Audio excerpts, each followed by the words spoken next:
আজকে বর্তমান সরকার যে একটা কালচার তৈরি করছেন, যে একটা রাজনৈতিক সংস্কৃতি তৈরি করছেন, এই সংস্কৃতি অত্যন্ত ভয়াবহ। যে আদালতকে দিয়ে রাজনীতিকে নিয়ন্ত্রণ করা, যেটা আমি মনে করি যে অত্যন্ত ভয়াবহ একটা বিষয়। দুঃখজনকভাবে আমরা লক্ষ্য করলাম যে গত 10 বছর ধরে এই কাজটি এখানে তারা করলেন।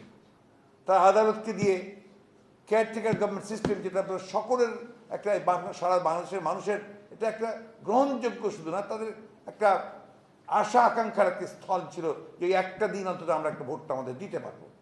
এটা তাদেরই নিয়ে আসা, তারাই এই কেয়ারটেকার সিস্টেম গভর্নমেন্টটাকে নিয়ে এসেছিলেন।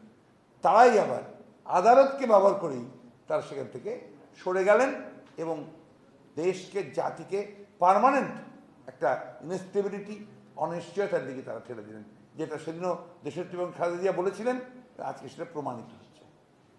আজকে এই সরকার এই আদালতকে ব্যবহার করে তারা বিভিন্ন রকম আইন কানুন তৈরি করে মানুষের গণতান্ত্রিক অধিকারকে নিয়ে নিচ্ছে।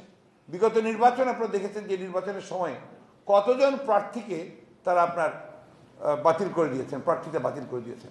আদালতকে প্রশ্নবিদ্ধ করে দেওয়া, আদালতকে পুরোপুরি দলীয়করণের দিকে নিয়ে যাওয়া, এটা দেশের জন্যে, জাতির জন্য কখনো এটা শুভ কোনো কিছু বয়ে আনতে পারে না। আর ছাত্রদলের বিষয়ে এটা ছাত্রদল এটা আলোচনা করছে, তারা সিদ্ধান্ত নেবে, এটা তাদের ব্যাপার। এটা আমরা বিএনপি এর সঙ্গে কোনোভাবেই জড়িত নই এবং এটা they will take their own decisions এবং তারা কোর্টে ফেসবে।